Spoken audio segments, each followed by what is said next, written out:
Number ಹಾಕಿ check ಮಾಡಿದ್ರೆ ಆ number ಬೇರೆ ಯಾವುದೋ ನಂಬರ್ ತೋರಿಸುತ್ತೆ. K55 ಅನ್ನೋ ಗಾಡಿನ ನಂಬರ್ ತೋರಿಸುತ್ತೆ.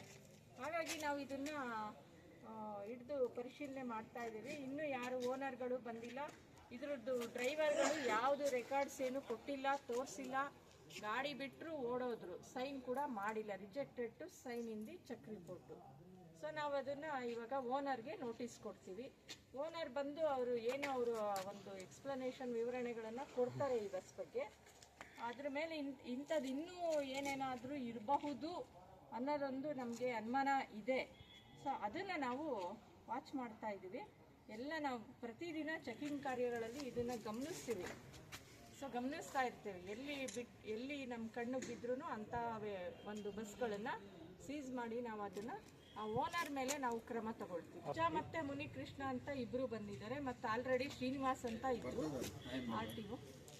ಇತ್ತೀಚೆಗೆ ಕಳೆದ ವಾರದಲ್ಲಿ ನಾನು ಇಲ್ಲಿ ಬಂದು ಭೇಟಿ ನೀಡಿದ್ದೀನಿ.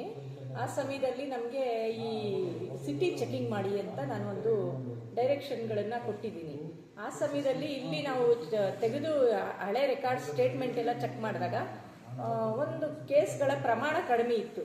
ಸೊ ಅವಾಗ ನಾನು ಹೇಳಿದೆ, ಈ ಒಂದು ಡಿಸೆಂಬರ್ ತಿಂಗಳಲ್ಲಿ ಏನು ಈ ಒಂದು ವಾತಾವರಣ ಒಂದು ಫಾಗ್ ಎಲ್ಲ ಇರೋ ಅಂಥ ವಾತಾವರಣದಲ್ಲಿ ಜಾಸ್ತಿ ಒಂದು ಆಕ್ಸಿಡೆಂಟ್ಗಳು ಆಗುತ್ತೆ, ರೋಡ್ ಆಕ್ಸಿಡೆಂಟ್ಗಳು.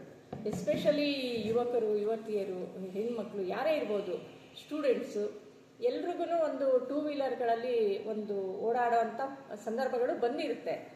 ಆದರೆ ಅವರು ಹೆಲ್ಮೆಟ್ ಇಲ್ದಲೇ ಓಡಾಡಿದ್ದನ್ನು ನಾನು ಕೂಡ ಗಮನಿಸಿದ್ದೀನಿ. ಈ ಏರಿಯಾದಲ್ಲಿ KGF ಅಲ್ಲಿ ಸಿಟಿಯಲ್ಲಿ ನಾನು ಒಂದೆರಡು ರೌಂಡ್ಸ್ ಮಾಡಿದಾಗ ನಾನು ಗಮನಿಸಿದ್ದೀನಿ. ಅವಾಗ ನಾನು ಅವ್ರಿಗೆಲ್ಲ ಹೇಳೋಗಿದ್ದೆ, ನೀವು ಸ್ವಲ್ಪ ಈ ಥರ ಕೇಸ್ಗಳನ್ನು ಮಾಡಿ, ನೀವು ಎಲ್ಲ ಒಂದು ಸ್ಟೂಡೆಂಟ್ಸ್ ಕ್ಯಾಟಗರಿನ ನೀವು ಗಮನದಲ್ಲಿ ಇಟ್ಕೊಳ್ಳಿ, ಅವ್ರಿಗೆ ಒಳ್ಳೆ ಎಜುಕೇಟ್ ಆಗಬೇಕು. ಅದನ್ನು ನಾನು ಅವ್ರಿಗೆ ಹೇಳೋಗಿದ್ದೆ. ಅದೇ ಥರ ಅವರು 185 ಕೇಸ್ಗಳನ್ನು ಪ್ರಕರಣನ ದಾಖಲಿಸಿದ್ದಾರೆ. ಇದು ಒಂದು ಹತ್ರ ಒಂದು 1 ಲಕ್ಷವರೆಗೂ ದಂಡ ವಸೂಲಿ ಆಗಿರಬಹುದು. ಇನ್ನೂ ಕೆಲವು ಕೇಸ್ ಇರುತ್ತೆ, ಕೆಲವರು ಇನ್ನೂ ಬಂದು ಪಾವತಿ ಮಾಡಿರಲ್ಲ ದಂಡಗಳು, ಅವೆಲ್ಲ ಚೆಕ್ ರಿಪೋರ್ಟ್ ಇರುತ್ತೆ. ಬಟ್ ಎಲ್ಲರೂ ಪಾಸಿಟಿವ್ ಆಗಿ ರಿಯಾಕ್ಟ್ ಮಾಡಿದ್ದಾರೆ ಜನಗಳು. ಅವರು ನಮಗೆ ರಿಯಾಕ್ಟ್ ಮಾಡೋಕ್ಕಿಂತ ಜಾಸ್ತಿ ನನಗೆ ನನ್ನ ಇದಕ್ಕೆ ಅವರು ಪ್ರತಿದಿನ ಹೆಲ್ಮೆಟ್ ಹಾಕ್ಕೊಂಡು ಹೋಗಬೇಕು. ದಂಡ ಕಟ್ಟೋದು ಮುಖ್ಯ ಅಲ್ಲ, ಅವ್ರಿಗೆ ಅವೇರ್ನೆಸ್ ಬರಬೇಕು, ಅದು ನಮ್ಮ ಗುರಿ ಅಂತ ನಾನು ಹೇಳಲಿಕ್ಕೆ ಇಷ್ಟಪಡ್ತೀನಿ. ನಾವು ಅದ್ರ ಬಗ್ಗೆ ನಾನು ಕೆಲವಾರು ಒಂದು ಸಂಘ ಸಂಸ್ಥೆಗಳು, ಕೆಲವು ಇವ್ರು ಇರ್ತಾರೆ, ನಾನು ಮಾತಾಡಿ ಅದಕ್ಕೆ ಖಂಡಿತ ಅದೊಂದು ವ್ಯವಸ್ಥೆ ಇರೋ ಒಂದು ಸೆಲ್ ಇದೆ.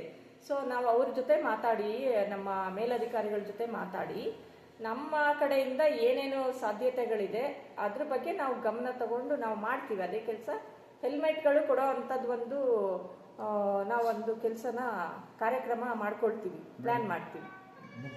ಕೇಸ್ ರೆಕಾರ್ಡ್ ಆಗಿರುತ್ತೆ. ನಾವು ಪರ್ಸ್ನಲಿ ಆ ಡ್ರೈವರ್ನ ಹಿಡ್ಕೊಂಬರೋದು, ಲೈಸೆನ್ಸು ನಮ್ಮ ಇಲಾಖೆಯಿಂದ ಜಂಟಿ ಕಾರ್ಯಾಚರಣೆ ಮಾಡ್ತೀವಿ.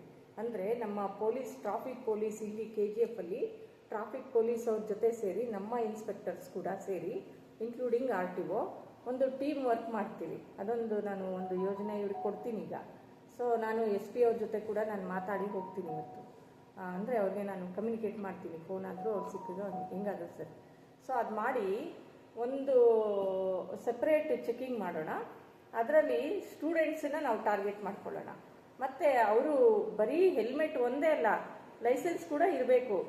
ಲೈಸೆನ್ಸ್ ಇಲ್ಲ ಅಂದರೆ ಮತ್ತು ಆ ವಾಹನ ಯಾವುದು ಓಡಿಸ್ತಾರಲ್ಲ ಆ ಪರ್ಟಿಕ್ಯುಲರ್ ವೆಹಿಕಲ್ದು ಡಾಕ್ಯುಮೆಂಟ್ಸ್ ಕೂಡ ಅವ್ರು ಇಟ್ಟಿರ್ಬೇಕು ಕಂಪಲ್ಸರಿ. ಸೊ ಅದೆಲ್ಲದು ಅಟ್ಲೀಸ್ಟ್ ಡಾಕ್ಯುಮೆಂಟ್ ವೆಹಿಕಲಲ್ಲಿ ಇಡೋಕ್ಕಿಲ್ಲ ಅಂದರೂ ಇವಾಗೆಲ್ಲ ಆನ್ಲೈನಲ್ಲಿ ಅವರು ಸಾಫ್ಟ್ ಕಾಪಿ ತೋರಿಸಿದ್ರು ಸಾಕು. ಸೊ ನಾವು ಅದನ್ನು ಗಮನಿಸಿ ಮೇಲೆ ಅಂಥ ಕೇಸ್ಗಳನ್ನು ನಾವು ಖಂಡಿತ ಮಾಡ್ತೇವೆ. ಅವೇರ್ನೆಸ್ ಜನಕ್ಕೆ ಬರಲಿ, ಯಾವುದೇ ಒಂದು ಪ್ರಕರಣದ ಇದು ಅಪಘಾತಗಳು ಆಗಬಾರ್ದು ಅನ್ನೋದು ನಮ್ಮ ಉದ್ದೇಶ. ಮಾಡ್ತೀವಿ, ಅದು ಮಾಡ್ತೀವಿ.